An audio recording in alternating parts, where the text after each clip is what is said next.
Vyanzo au visababishi vya hali ya kuchanganyikiwa viko vingi.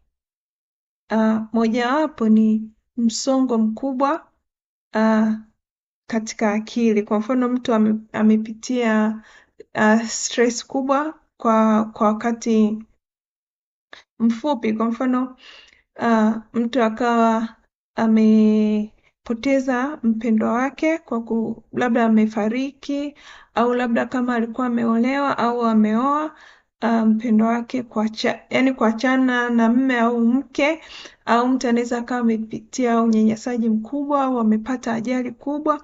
Hiyo yote inaweza ikamfanya mtu, hivyo vyote vinaweza vikamfanya mtu akapata hiyo hali ya kuchanganyikiwa. Lakini pia kwa mfano kwa kina mama ambao wamejifungua, pia wanaweza akapata hii hali ya kuchanganyikiwa baada ya kuzaa.